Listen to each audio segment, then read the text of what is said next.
আমি চাই আজকে ময়না 22 দিন হয়েছে কবরে, কেন মাটির উপরে রয়ে গেছে।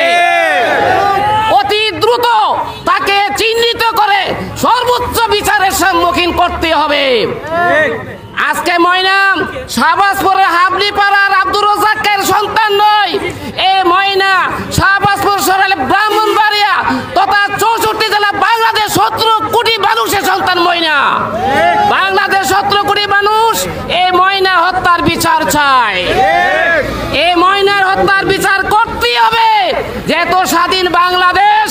এই বাংলাদেশে যাকে করা হয়েছে ময়নাকে যেভাবে নির্মমভাবে করা হয়েছে, তার যদি বিচার না হয় আর আইনের। আসসালামু আলাইকুম দর্শক, দেশ ও দেশের বাইরে থেকে যারা এই মুহূর্তে ভিডিওটা ওপেন করেছেন সবাইকে অসংখ্য অসংখ্য ধন্যবাদ। দর্শক, প্রথমেই আপনারা দেখেছেন যে হুজুররা এবার খেপে উঠেছেন সেই ইমাম এবং মুয়াজ্জিনকে যারা আটকে রেখেছেন, জেলখানায় ঢুকিয়েছেন, কোনো তথ্য প্রমাণ পান নাই, ডিএনএ টেস্টও এখন পর্যন্ত কোনো ধর্ষণের আলামত পাওয়া যায় নাই। তারপরও কেন মুক্তি দেওয়া হচ্ছে না মুয়াজ্জিন এবং ইমামকে, এমন বক্তব্য তুলে ধরেন সেই ইমাম গোষ্ঠী। এদিকে বিশেষভাবে আবার তারা উল্লেখ করেছেন যে ময়না কবরে, তাইলে আসামি কেন বাইরে, এমন প্রশ্ন তুলে ধরেছেন। তাহলে মূল আসামিকে খুঁজে বের, যেভাবে নির্যাতন করে নির্মমভাবে তাকে করা হয়েছে, তার প্রতিবাদের ভাষা আমার জানা নাই। আমি চাই আজকে ময়না 22 দিন হয়েছে কবরে, কেন মাটির উপরে রয়ে গেছে। অতি দ্রুত তাকে চিহ্নিত করে সর্বোচ্চ বিচারের সম্মুখীন করতে হবে। আজকে ময়না শাহবাজপুরের হাবলিপাড়ার আব্দুর রাজ্জাকের সন্তান নয়, এই ময়না শাহবাজপুর শহরের ব্রাহ্মণবাড়িয়া তথা 64 জেলা বাংলাদেশ 17 কোটি মানুষের সন্তান ময়না। বাংলাদেশ 17 কোটি মানুষ এই ময়না হত্যার বিচার চায়। এই ময়নার হত্যার বিচার করতে হবে, যেহেতু স্বাধীন বাংলাদেশ। এই বাংলাদেশে যাকে করা হয়েছে ময়নাকে যেভাবে নির্মমভাবে করা হয়েছে, তার যদি বিচার না হয় আর আইনের ফাঁকে ফুঁকে খুনি বের হয়ে যা, খুনের সয়লাব বাংলাদেশে হবে।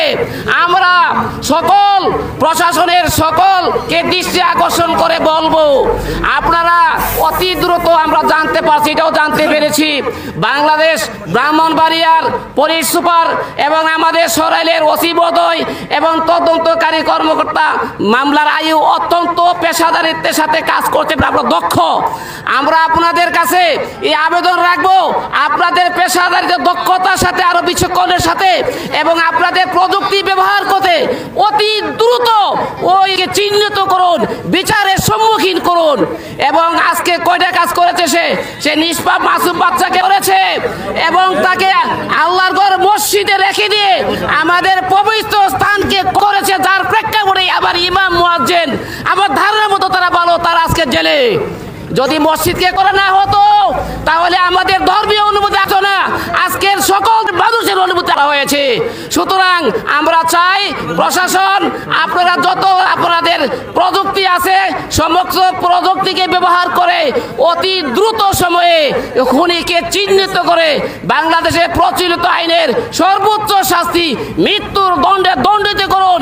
এবং শাহবাজপুর একটা পবিত্র জায়গা, যেখানে অনেক আউলিয়া কুতুব এবং গানিগুনি যারা সমস্ত বাংলাদেশকে লিখতে, সেই মানুষের জন্ম শাহবাজপুরে। এই শাহবাজপুরের জমিনকে শাহবাজপুরে হবে না, হবে না, হবে না, এই বলে আমি বিদায় নিচ্ছি। বিচার চাই, বিচার চাই, দিতে হবে, দিতে হবে, দিতে হবে, দিতে হবে। এ পর্যায়ে আপনি আমাদের সামনে বক্তব্য নিয়ে আসছেন আমাদের জামিয়া ইসলামিয়া দারুল উলুম মাদ্রাসা সিনিয়র মুহাদ্দিস শাহ মোহাম্মদ আব্দুল কুদ্দুস।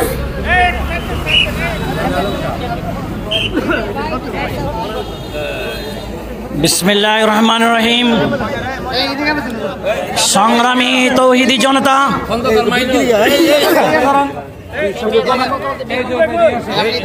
ময়নার ফাঁসির দাবিতে এবং মুসলিম মিল্লাত আমরা লক্ষ্য করি আজকে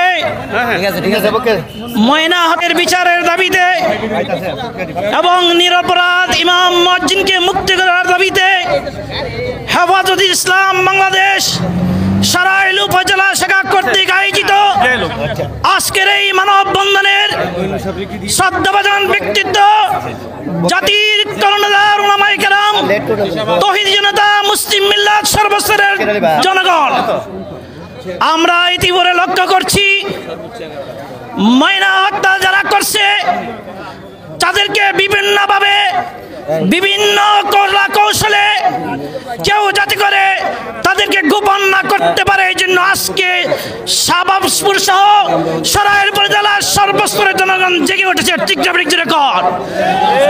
সংগ্রামী উপস্থিতি, ইমাম মুয়াজ্জিন তারা ময়নাকে হত্যা করে নিচতলায় ঘুমাইবে আর নামাজ পড়াইবে, তালায় থাকবে, ডাক্তার শয়তানও বিশ্বাস করতে পারে না। এই জন্য ফখরে বাঙ্গালের ভূমি মুফতি আমিনীর ভূমিতে কোন নৈরাজ্যকারী, কোন ষড়যন্ত্রকারীর মাধ্যমে ময়নাকারীদেরকে যদি চাপা দেওয়া হয় তাহলে তৌহিদি জনতা ব্রাহ্মণবাড়িয়াবাসী গর্জে যদি তাদেরকে শনাক্তকারীদেরকে চিহ্নিত না করা হয় তাহলে হেফাজতে ইসলাম আজকে সারা উপজেলা ডাক দিয়েছে, আগামীকাল ব্রাহ্মণবাড়িয়াবাসী ডাক দিবে, সারা বাংলাদেশ হেফাজতে ইসলাম গর্জে উঠবে এবং তাদেরকে বিচার করবে এবং আমি ইমাম মুয়াজ্জিনকে মুক্তির ব্যবস্থা করব। তো হেফাজতে ইসলাম বাংলাদেশ কর্তৃক আয়োজিত এই মানববন্ধনে উপস্থিত হযরত উলামায়ে কেরাম, সুধী মণ্ডলী, সর্বস্তরের জনগণ, আপনারা অবগত আছেন যে এই ঐতিহ্যবাহী শাহবাজপুরের এক শিশুকন্যা মাইমুনা আক্তার ময়না তাকে নৃশংসভাবে হত্যা করা হয়েছে। এ নিয়ে তদন্ত চলেছে। আমাদের ইমাম মুয়াজ্জিন দুইজন নিষ্পাপ নির্দোষ হওয়া সত্ত্বেও আজকে তাদেরকে বন্দী করে রাখা হয়েছে। কিন্তু আমরা আপনাদের কাছে বলতে চাই, আপনারা মেহেরবানি করে এই দুই ইমাম মুয়াজ্জিনকে ছেড়ে দিন। আপনারা নিজেরাই প্রমাণ করেছেন এরা নির্দোষ, এরপরও জেলে কেন, তারা বন্দী কেন? এদেশের মানুষ জানতে চায়। আপনারা জানিয়ে দিন কিসের জন্য নিঃস্ব অসহায় ইমাম মুয়াজ্জিনকে আপনারা বন্দী রেখেছেন, জানাইয়া দেন, না হয় মেহেরবানি করে তাদেরকে ছেড়ে দিন। মুক্তি চাই, ইমাম মুয়াজ্জিনের মুক্তি চাই, ইমাম মুয়াজ্জিনের মুক্তি চাই, ইমাম মুয়াজ্জিনের মুক্তি চাই। এমনি ভাবে কারা এই কাণ্ড করেছে, আজকে কলঙ্কিত করেছে শাহবাজপুরের জনগণকে, ঐতিহ্যবাহী শাহবাজপুরের জনগণকে, এই কলঙ্ককারী হত্যাকারী ইসলাম ও জাতির দুশ্মনদের আপনারা তালাশ করে বের করেন এবং তাদেরকে আইনের আওতায় এনে অতি সত্বর তাদেরকে শাস্তির ব্যবস্থা করুন, না হয় আবারও আমরা কঠোর আন্দোলনের ঘোষণা দিব। এই বলেই আমার কথা আজকের মতো শেষ করলাম। আসসালামু আলাইকুম। নতুন করে আবারও উত্তাল শুরু হয়েছে ময়না আন্দোলনকে কেন্দ্র করে, ময়নার ধর্ষণকে কেন্দ্র করে। কেন এখনও প্রশাসন ময়নার আসামিকে গ্রেপ্তার করতে পারতেছে না? এখানে কি রাজনৈতিকভাবে কোনো কিছু কাজ করছে, নাকি এটা আসলেই চক্ষু আড়ালে চলে গেছে? ঘরের মধ্যেই রয়ে গেছে আসামি, হয়তো সে চিল্লাচিল্লি করছে, তার জন্য ধরা পড়ছে না। অতি শীঘ্রই প্রশাসনকে অনুরোধ করছেন।